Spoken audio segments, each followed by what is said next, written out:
कि कोई भी एक स्फेरिकल ऑब्जेक्ट है, क्वेश्चन ही है ये कि कोई एक स्फेरिकल ऑब्जेक्ट है और इस स्फेरिकल ऑब्जेक्ट का moment of inertia about centre of mass IC है, मास m, radius r, IC moment of inertia है। और ये 4 टाइप के ही ऑब्जेक्ट मिलने हैं। कौन कौन से? डिस्क, रिंग, जैसा डिस्क है वैसा ही सॉलिड सिलेंडर है, जैसा रिंग होगा वैसा हॉलो सिलेंडर होगा, एग्जैक्टली सेम टाइप के मोमेंट ऑफ इनर्शिया होते हैं। Solid sphere, hollow sphere. तो ये कोई एक ऑब्जेक्ट है और इस ऑब्जेक्ट में फोर्स अप्लाइड है सेंटर से किसी h हाइट पे, सेंटर से किसी h हाइट पे फोर्स अप्लाई किया F, और ये है h। जो भी है, ये सॉलिड स्फीयर, हॉलो स्फीयर, कुछ भी हो सकता है। किसी h हाइट पे अगर हमने फोर्स अप्लाई किया, रेडियस इसकी r है, तो हमें बताना है कि calculate the friction acting and its direction, magnitude of friction and its direction, and also derive the condition where the force must be applied so that no need of friction, no requirement of friction is there, कि बिना friction के ही this object can roll by this force only, friction की जरूरत ही ना पड़े, friction zero रहे। तो अभी तो हम ले लेते हैं कि ये रफ सरफेस है, कोएफिशिएंट ऑफ फ्रिक्शन म्यू है। तो ये फोर्स अप्लाई किया और ये फोर्स अप्लाई करने से ये रोल कर रहा है, रोलिंग हो रही है इसकी। रोलिंग हो रही है तो पहले तो फ्री बॉडी डायग्राम ड्रॉ करना है। फ्री बॉडी डायग्राम में यहाँ से n होगा, ये है n, इधर mg और फ्रिक्शन किसी डायरेक्शन में, सेपरेट डायग्राम है, किसी फ्रिक्शन किसी डायरेक्शन में सेंटर से किसी हाइट पे है, h हाइट पे है, ये है नॉर्मल रिएक्शन और इधर है mg। और फ्रिक्शन की कोई भी डायरेक्शन हमें जूम कर लेते हैं, फ्रिक्शन मान लिया ये है f, फॉरवर्ड ही मान लिया, h हाइट पे है। अब इसके वजह से ये ऑब्जेक्ट इनिशियल वेलोसिटी तो है नहीं, फोर्स अप्लाई किया, ये रोल करना स्टार्ट कर रहा है।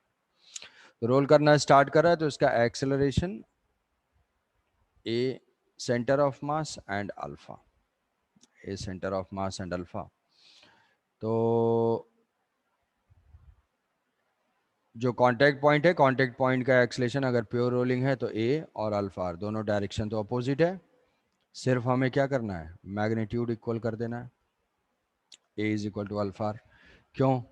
क्योंकि प्योर रोलिंग है, प्योर रोलिंग और रोलिंग विदाउट स्लिपिंग, स्किड नहीं कर रहा है। अब नेट फोर्स, फोर्स का इक्वेशन, टॉर्क का इक्वेशन, इतना ही लिखना है, कुछ है नहीं।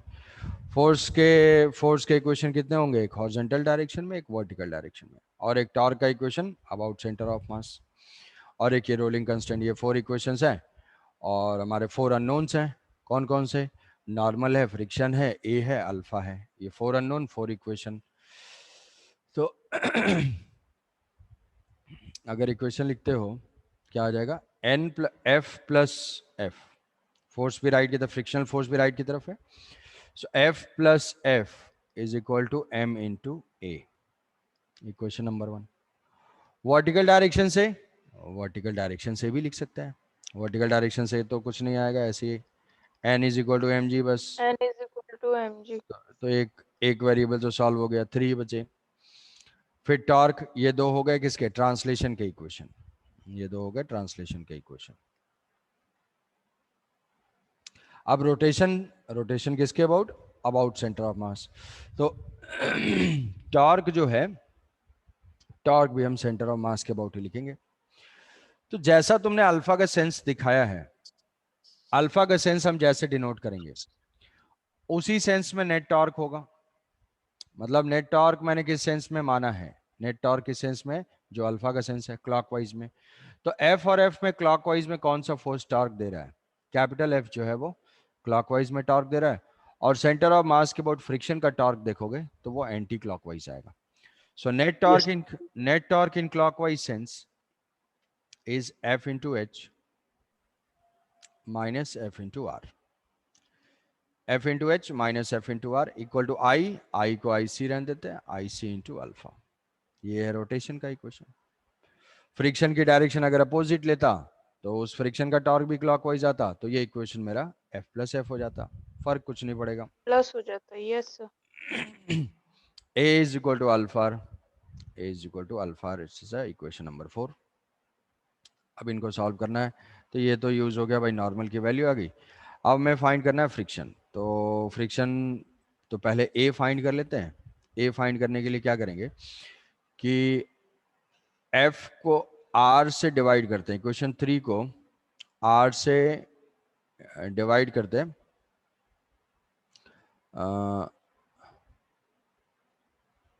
सॉल्व कर लेता हूँ इसको, फिर बताता हूँ. बॉटम पॉइंट को एक्सिस ऑफ रोटेशन क्यों नहीं लिया? बॉटम पॉइंट क्यों? कुछ इधर उधर से पढ़ लियो इसलिए ज़्यादा उछल रहे हो. नो सर, आप उस समय बॉटम पॉइंट ले थे इसलिए मुझे लगा इस समय भी ले सकते हैं क्या? बॉटम पॉइंट के अबाउट कब लिया? मास के अबाउट ही लेंगे. तो ये जो है एफ आर से डिवाइड करेंगे alpha.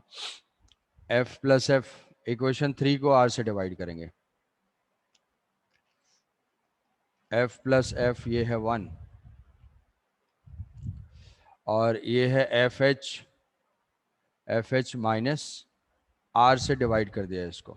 Minus F is equal to I C alpha by R. तो अब ए की वैल्यू को, अल्फा की वैल्यू को ए बाई आर पुट कर देंगे. तो सेम इसको मैं यहीं पे लिख लेता हूँ. ये हो जाएगा ए बाई आर पुट करूंगा तो आई C A by R square हो जाएगा. I C A by R square add करेंगे तो ये जो है कैंसिल आउट हो जाएगा. एक्सलेशन की वैल्यू आ जाएगी. एक्सलेशन की वैल्यू होगी F 1 plus H by R.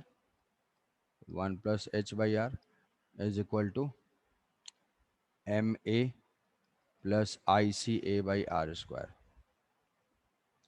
तो ठीक है, ए की वैल्यू यहाँ से ए की वैल्यू आ जाएगी. A is equal to F 1 plus H. M common ले लेते हैं. एम ए कॉमन ले लिया तो ये हो जाएगा divided by M 1 plus H by M R square. ये हुआ एक्सलेशन की वैल्यू. अब ये फॉर्मूला याद रहा तो अच्छी है, नहीं याद रहा तो कोई बात नहीं. वो तो इक्वेशन 2 लिखने हैं, वो सॉल्व हो जाएगा. याद रखने में कुछ गलती कर दोगे. अब ए की वैल्यू को हम पुट कर देते हैं. ए की वैल्यू से फ्रिक्शन आएगा कि तो फर्स्ट वाले इक्वेशन में ले लो. First F is equal to M A minus F. F is equal to M A minus F. तो एम ए की वैल्यू होगी, एम से मल्टीप्लाई कर दो. एक बार इसको भी चेक करते रहना. F H divided by 1 plus H by M R square minus of F. Minus F. तो फ्रिक्शन की वैल्यू होगी F plus F H minus F H by M R square. अच्छा, एच तो नहीं है यहाँ पे. एच कैसे आ गया? आई है ये. Yes sir. ये आई सी है. एच वही नीचे कैसे आ गया? आई सी है ये.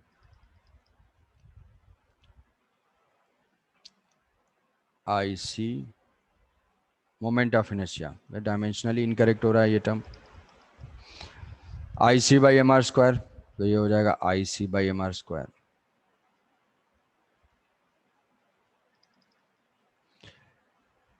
One divided by whole divided by 1 plus I C by M R square.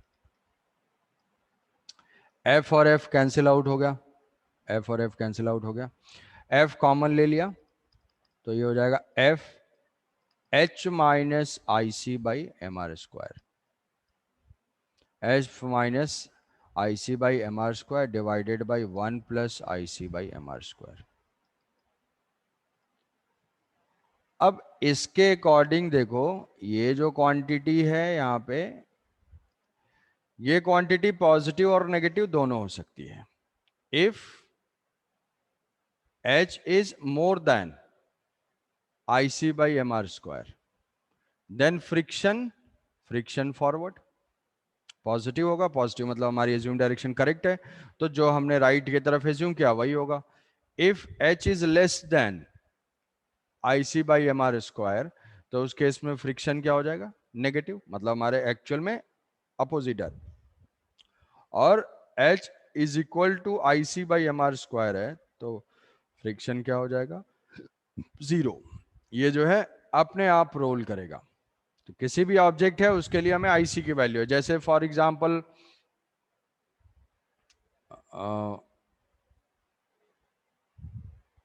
अभी भी इसमें कुछ गलत लग रहा है. Excuse me, sir. हाँ, कहीं कुछ बोलो बोलो. ये नंबर नहीं आएगा ना, IC बाई mr आना चाहिए. mr स्क्वायर कैसे आ रहा है?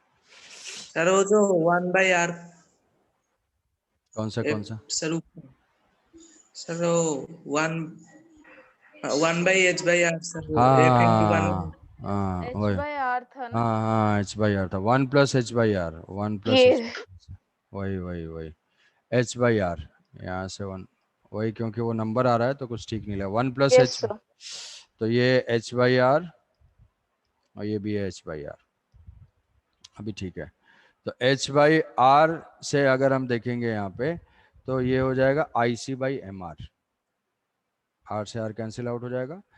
तो IC बाई MR जो है वो डिसाइडिंग क्राइटेरिया है.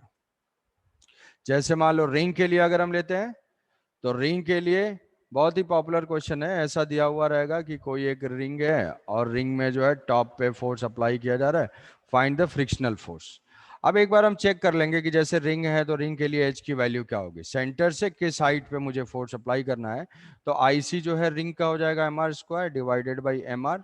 तो ये हो जाएगा कैंसिल, ये आ जाएगी R पे. मतलब टॉप पे अगर फोर्स अप्लाई होगा तो वो 0 होगा. और सीधे देखोगे वो कोफिशिएंट की वैल्यू ही आएगी. IC बाई MR क्या आएगा? रिंग के लिए ये होगी, डिस्क के लिए क्या होगी भाई? डिस्क के लिए H की value R by 2, mr square by 2 divided by MR. Yes sir. R square by 2. Hollow sphere के लिए क्या हो जाएगी? हॉलो स्फीयर के लिए 2R by 3, 2R by 3. Solid sphere के लिए 2R बाई 5. 2R by 5. तो अगर ये हाइट्स होते हैं और इन पे अगर हम फोर्स अप्लाई करते हैं, तो उस केस में क्या है? उस केस में फ्रिक्शनल फोर्स की कोई जरूरत ही नहीं होगी. अगर इससे ऊपर हम करेंगे, H से ज्यादा होगा, तो फोर्स का टॉर्क बढ़ जाएगा. तुम थोड़ा सा विजुलाइज कर पाओ इसको. फॉर्मूला तो ये ठीक है. तुम फ्रिक्शन को एब्सेंट मानते हुए, फ्रिक्शन को एब्सेंट मानते हुए, यहां से यहां पे भी है R. फ्रिक्शन को एब्सेंट मानते हुए जरा सिर्फ फोर्स को देखो. फोर्स के ट्रांसलेशनल इफेक्ट को देखो और रोटेशनल को देखो, कि ये फोर्स जो है ट्रांसलेशन मतलब सेंटर ऑफ मास को एक्सलेशन प्रोवाइड कर रहा है, और यही फोर्स क्या है? ट्रांसलेशन को भूलो, यही फोर्स रोटेशन भी प्रोवाइड कर रहा है. तो अगर ये फोर्स ऐसा एक्सेलरेशन और ऐसा अल्फा खुद ही प्रोवाइड कर दे रहा है, सो दैट कि ए एंड अल्फा बैलेंस कर जा रहे हैं, कि ये फोर्स ऐसा एक्सेलरेशन मतलब F बाई एम ये हुआ इस फोर्स की वजह से, बाकी सब फ्रिक्शन को भूल जाओ, ऐसा एक्सेलरेशन प्रोवाइड कर रहा है और ऐसा टॉर्क प्रोवाइड कर रहा है. टॉर्क क्या हो जाएगा? FH by moment of inertia IC. ऐसा अल्फा होगा सो दैट कि A एंड अल्फा आपस में ही बैलेंस कर ले रहे हैं. तो यहां से देख लो, ये बैलेंस करने से क्या हो जाएगा? H is equal to IC by MR. Visualize कर पा रहे हो इस चीज को, कि हाँ सर. फोर्स जो है वही ट्रांसलेशनल इफेक्ट भी जनरेट कर रहा है, रोटेशनल इफेक्ट भी जनरेट कर रहा है. अरे यहाँ पे फ्रिक्शन कब आएगा? फ्रिक्शन तो तभी आएगा जब पॉइंट के स्लिप करने की टेंडेंसी हो. मतलब मैंने ऐसे फोर्स अप्लाई किया कि वो ए जनरेट किया और अल्फा जनरेट किया, और दोनों ऐसे जनरेट हुए कि ये कंडीशन सेटिस्फाई होगी, तो फ्रिक्शन की कोई जरूरत ही नहीं होगी. इस पॉइंट का रिजल्टेंट एक्सेलरेशन 0, रिजल्टेंट वेलोसिटी 0, तो फ्रिक्शन 0 रहेगा. तो उसको हम क्विकली कैसे फाइंड कर सकते हैं? ये मैंने ए फाइंड कर लिया, इस फोर्स का एक्सेलरेशन F बाई एम. ये मैंने उसका टॉर्क फाइंड कर लिया FH. F H by moment of inertia alpha हो गया, और प्योर रोलिंग अगर है इसी फोर्स के वजह से ही तो A is equal to alpha R कर दिया, तो ये एच की वैल्यू मेरी डायरेक्ट आ गई आई सी बाई एम आर।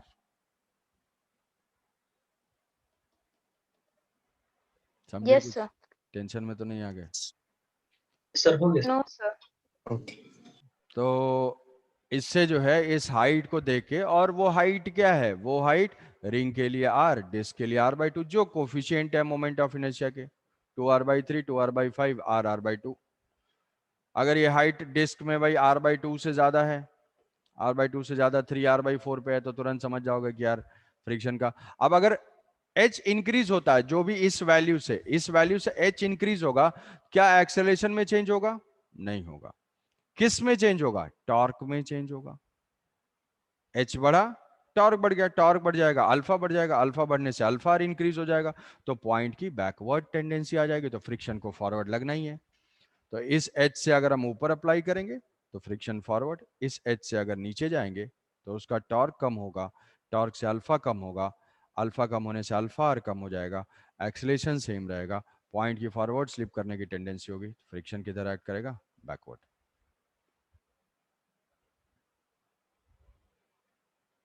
ठीक है?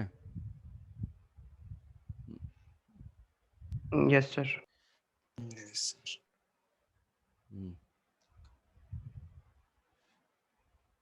कोई डाउट है तो पूछो इसमें। देखो, तो ऐसे हम किसी केस में नहीं है, अगर मान लो फॉर्मूला नहीं याद रहता है कोई बात नहीं, I C by M R H by R है, I C by M R square M R square. ठीक है, नहीं याद रहता है तो इक्वेशन तो हमें याद ही रहेगा, बेसिक पॉइंट एक बार दो बार लिख लोगे फिर फॉर्मूला याद रहने लगेगा। कि फॉर्मूला सिर्फ बैठोगे याद करने के लिए तो मैं भी दिमाग में सेटल ना हो, जब प्रैक्टिस करोगे तो सेटल होगा। हाँ भाई, क्या बोल रहे थे भाई संदीप वैज्ञानिक, किस पॉइंट के अबाउट? दिमाग में आया बोल दिया। दिमाग में आया। देखो, थ्योरी के लिए मैं बोल रहा हूँ कि क्वेश्चन तुम कहीं से भी प्रैक्टिस करो, अगर अप्रोच क्वेश्चन को सॉल्व करने के अप्रोच अलग अलग जगह पे अलग अलग हो सकते हैं। ठीक है, अलग अलग ऑथर हैं, अलग अलग लोग हैं, उनके अलग अलग अप्रोच हो सकते हैं, उससे भी आंसर आता है, लेकिन एक कंसिस्टेंट अप्रोच रखोगे तो तुम्हारे लिए सही रहेगा। ठीक है, अदरवाइज तुम कहीं से और थ्योरी कहीं से नहीं पढ़ना है। थ्योरी पढ़ने वो के लिए मैं सर बोलता हूँ कि ठीक है सुन तो लो, मैं तुम्हें थोड़ी बोल रहा हूँ, तुम अपने आप को ही मान रहे हो, मैं एक जनरल एडवाइस दे रहा हूँ, मैं तुम्हारी भावनाओं को समझ पा रहा हूँ। कहीं कहीं पे बॉटम पॉइंट के अबाउट लिया जाता है, इधर उधर लिया जाता है, बहुत सारे हैं केसेस, लेकिन वो सारे केस जो हैं वो गलत होने के चांसेस हैं। तो बिल्कुल एकदम स्ट्रेट फॉरवर्ड सिस्टमैटिक है। क्वेश्चन तुम जहां से जितना प्रैक्टिस करना चाहो, कॉन्सेप्ट्स, हाँ टेक्स्ट पढ़ना है, एनसीईआरटी का जो टेक्स्ट है उसको रीड करना है, सो दैट कि एक एकेडमिक लैंग्वेज कि किसी में क्या कंटेंट है, कैसे एक्सप्लेन किया गया है, उससे फेमिलियर हो गए। तो रीडिंग रखनी है अपनी, वो भी स्टैंडर्ड टेक्स्ट बुक जो एनसीईआरटी है, या बहुत ज़्यादा टाइम है तो एच सी वर्मा 2-4-5 चैप्टर से ज़्यादा 11th में नहीं पढ़ पाओगे, और 2-4-5 चैप्टर से ज़्यादा 12th में नहीं पढ़ पाओगे। ठीक है, वो मुझे पता है, वो हर बार का होता है। ठीक है, बहुत ज़्यादा अगर बुक्स खरीदे भी होगे तो तुम भी अभी देख रहे होगे कि काइनेमेटिक्स से आगे पढ़ नहीं पाए होगे उसको, अचानक से दिखता होगा कि अरे ये किताब भी मैंने लिया था, और वो किताब वैसे की वैसे पढ़ी हुई। चलो ठीक है, अब जिसको डाउट है कुछ तो पूछो, अगर एच सी वर्मा के कुछ डाउट है तो उसको भी हम डिस्कस कर लेते हैं। मैं आपको एक क्वेश्चन भेजा था। हाँ क्वेश्चन भेजा था भाई, हाँ ठीक है।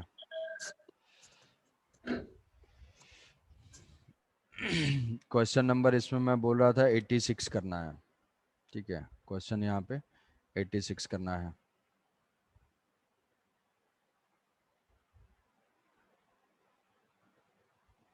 बताओ क्वेश्चन नंबर, अगर किसी ने कुछ अटेम्प्ट किया है, कोई डाउट है तो बताओ एचसीवी के।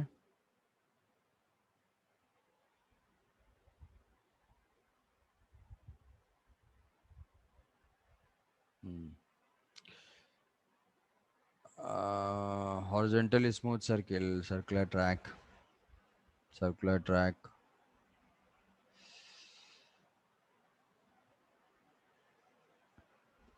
ठीक है, कोई भी क्वेश्चन नंबर बताओ, कोई भी, कहाँ तक है? 16th, ठीक है। अब देखो इसमें तुम्हें, हाँ sir reduced mass of the system क्या होता है? ये लो एक अलग वैज्ञानिक आ गए। कहाँ पढ़ लिया ये? सर किस 49 नंबर क्वेश्चन में वो दिया है।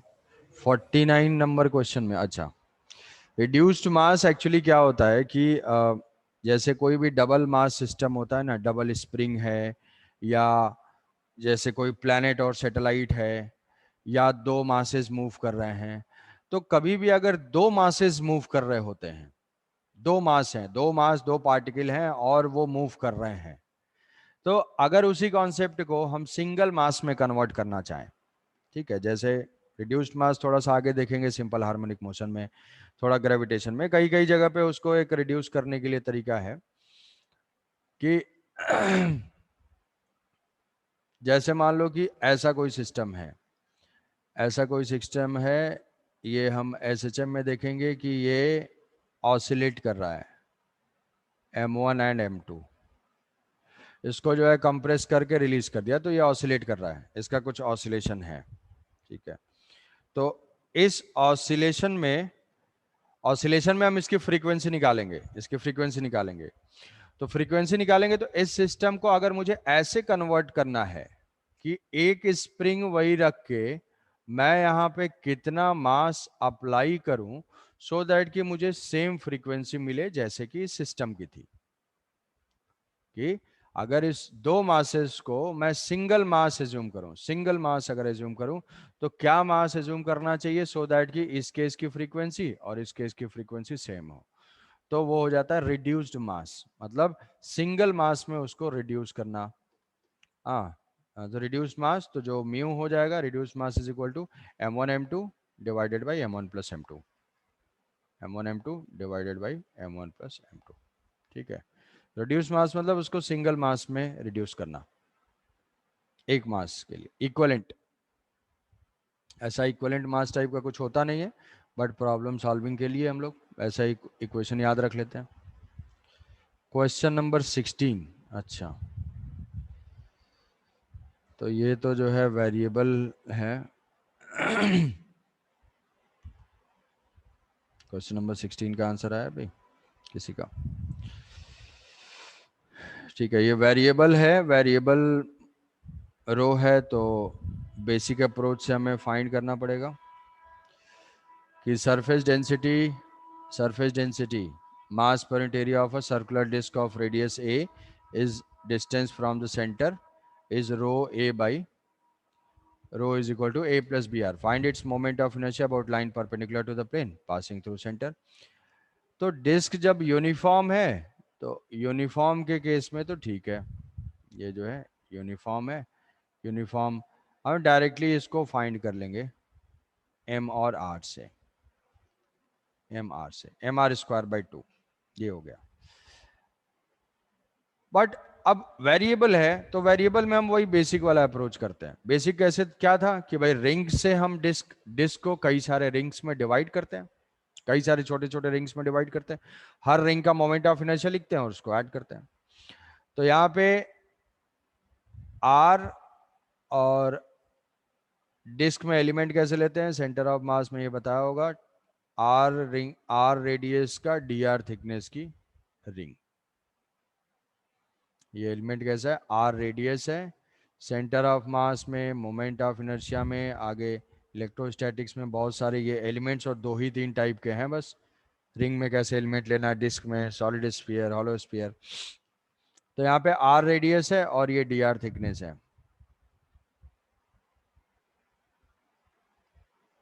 डी आर थिकनेस है। तो मास पर यूनिट एरिया मतलब हमारे टर्म में क्या है, मास सरफेस डेंसिटी मतलब सिग्मा गिवन है, sigma is equal to, sigma को यहाँ सिंबल रो यूज हुआ है तो symbol rho R by A plus B R, ठीक है।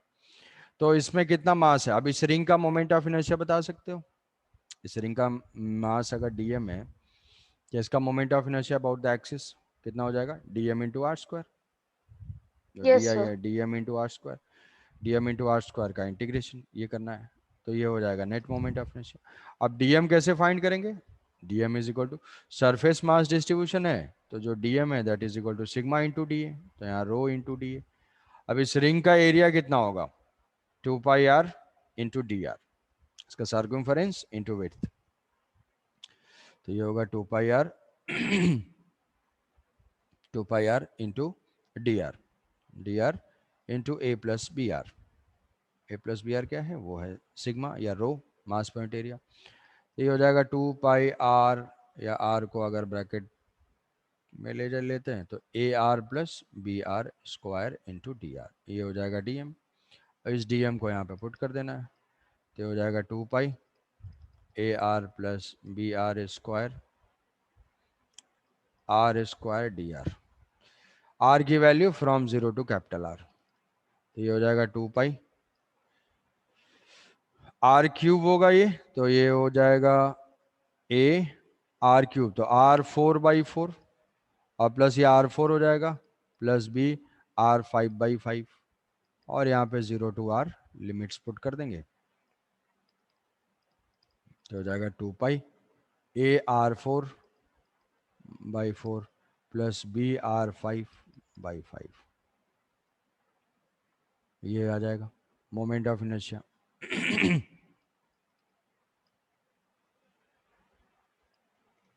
समझे? Yes, sir. तो Yes, sir. वेरिएबल है, लैम्डा वेरिएबल हो सकता है, कुछ भी वेरिएबल हो सकता है, तो आराम से इसको। बाकी भाई अपने संदीप दादा का भी सवाल है, ये जो है पोखरी पुट से सवाल आ रहा है, अ कॉलर सर इसमें डाउट नहीं है, मतलब मैं MGH ऐड किया था लेकिन आंसर में MGH ऐड नहीं हुआ, फिर भी उसका ठीक है, मेरा ठीक नहीं है, मतलब उसका ही ठीक, उनका ही ठीक है। अबे तो हॉरिजॉन्टल सरफेस पे है तो MGH कैसे हो जाएगा? वो सर ऊपर से नीचे आ रहा है ना। अरे क्वेश्चन तो पढ़ लो बाबा, हॉरिजॉन्टल सरफेस लिखा हुआ, हॉरिजॉन्टल ऊपर से नीचे क्या होता है? सर्कुलर पाथ हॉरिजॉन्टल सरफेस पे नहीं हो सकता है। मतलब वर्टिकल नहीं लिखा है। अब सवाल तो तुम्हारे पास है ना, पढ़ोगे तो तुम वर्टिकल लिखा नहीं है, लिखा हुआ है पहली लाइन में लिखा हुआ है कि 2 kg mass constraint to move along the horizontal smooth surface. अरे हाँ सर। हॉरिजॉन्टल है तो हो जाएगा। अब हाँ ये सर अब ठीक है। अबे अब ठीक है तो करके आंसर आना चाहिए ना। तुम्हारा वैसे क्या है ठीक हो तो कि आंसर एंड तक, आंसर तक पहुंचो, बिना तुम बस देख के हाँ ठीक है ये है वो है तो कुछ नहीं होगा। और कोई क्वेश्चन? आराम करो आजकल। चल ठीक है, आज कंप्लीट करना है इसको। आज मैं क्वेश्चन नंबर मैं बोल देता हूँ, ये क्वेश्चन ये तो हो चुका है, क्वेश्चन 71 से 86 आज कंप्लीट करना है, 71 से 86। ठीक है, 71 से 86 ये आज कंप्लीट कर लेना। ठीक है, तुम क्वेश्चन नहीं दोगे तो मैं ही देता हूँ।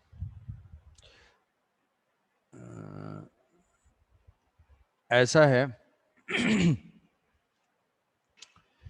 कि ये एक सर्कुलर डिस्क है, सर्कुलर पुली है, पुली डिस्क टाइप की होगी, पुली यहाँ से सस्पेंडेड है, इससे एक दूसरी डिस्क जिस पे ये स्ट्रिंग वाइंडेड है, ऐसे ऐसे स्ट्रिंग इस पे है, और इसको कनेक्ट करके दूसरे पुली पे फिर इसको वाइंड किया गया है, ऐसा है। दोनों सेम मास के और सेम रेडियस के सर्कुलर डिस्क हैं, ठीक है, सेम मास और सेम रेडियस है, m और r इसका सेम है, m r सेम है। तो अब इनको जो है रेस्ट से हम रिलीज कर देते हैं, this system is released from rest, rest से इसको रिलीज कर दिया गया। तो रेस्ट से अगर हम इसको रिलीज करेंगे तो ये रोटेट करना स्टार्ट करता है, ये जो है यहाँ पे सपोर्ट है, ये सपोर्ट है, तो ये हिंज टाइप का है, पिन जॉइंट, तो ये रोटेट करेगा, स्ट्रिंग में कुछ टेंशन होगा, ये रोटेट करेगा। तो ये पुली 1 का, इसको हम बोलते हैं पुली 1 का किस टाइप का मोशन है, ट्रांसलेशन और रोटेशन, रोटेशन। और ये डिस्क 2 का, ये जो है डिस्क 2, डिस्क 2 का कैसा है, डिस्क 2 का कंबाइंड है, क्योंकि डिस्क 2 तो रोल करते हुए नीचे भी आएगा, मतलब इसका सेंटर ऑफ मास डाउन आ रहा है, तो सेंटर ऑफ मास अगर मूव कर रहा है और रोटेट करते हुए आ रहा है तो ये क्या है, कंबाइंड मोशन है। तो कंबाइंड मोशन है, तो इसमें मुझे फाइंड करना है, find the acceleration of each pulley, find A alpha and tension. मतलब स्ट्रिंग में टेंशन क्या है, इसका एक्सेलरेशन क्या है, इसका एंगुलर एक्सेलरेशन क्या है, सारे पैरामीटर्स फाइंड करने हैं। अल्फा 1 अल्फा 2 बोल सकते हो, अल्फा 1 अल्फा 2 सारे पैरामीटर कैलकुलेट करने हैं। क्वेश्चन समझ में आया कि फर्स्ट में स्ट्रिंग वाइंडेड है और वो पुली से पास होके दूसरे डिस्क पे ऐसे वाइंडेड है, ऐसे वाइंडिंग के बाद इसको रिलीज किया जाता है, वर्टिकल है, स्ट्रिंग जो है वर्टिकल है, ऐसे रिलीज हुआ।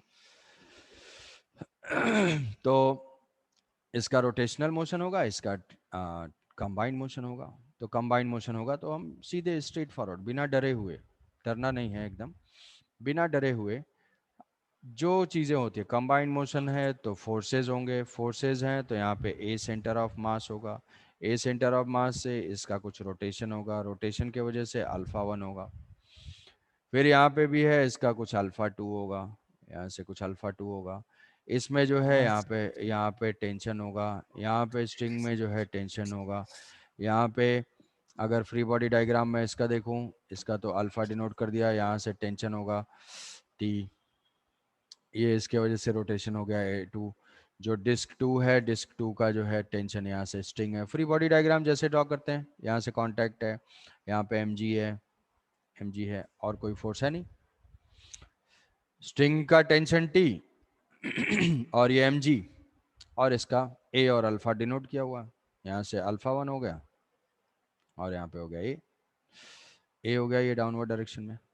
अब इक्वेशन लिख देना है, कितने अननोन्स हैं, number of unknowns alpha 1 alpha 2 a t, number of equations tau equal to I alpha for 1, tau equal to I alpha for 2, f equal to ma for 2, total number of equations 3, और plus एक equation rolling वाला, ये disc जो है वो role करते हुए नीचे आ रहा है, मतलब स्ट्रिंग जो है स्लिप नहीं कर रहा है, अनवाइंड हो रहा है ना ये, तो एक हमारा रोलिंग कंस्ट्रेंट, तो रोलिंग कंस्ट्रेंट से हमारे टोटल हो जाएंगे 4 इक्वेशंस। तो पहले हम इक्वेशन लिखते हैं, क्या लिखेंगे भाई, इस पुली का जो डिस्क 1 है उसका तो रोटेशन हो रहा है, तो लिखेंगे T1 T into R equal to I alpha, alpha 2 alpha 1 है, ये पुली 1 है तो इसको मैं बोल देता हूं अल्फा 1, कोई बात नहीं, छोड़, ठीक है, अल्फा 2, ये हो गया T R into M alpha 2। फिर इसके लिए डिस्क के लिए रोटेशन भूल जाओ, ट्रांसलेशन का इक्वेशन लिखो, ए डाउनवर्ड एज्यूम किया है, ए डाउनवर्ड एज्यूम किया मतलब M G minus T, M G minus T is equal to M into A, ये हो गया। Yes sir. फिर रोटेशन किसकी है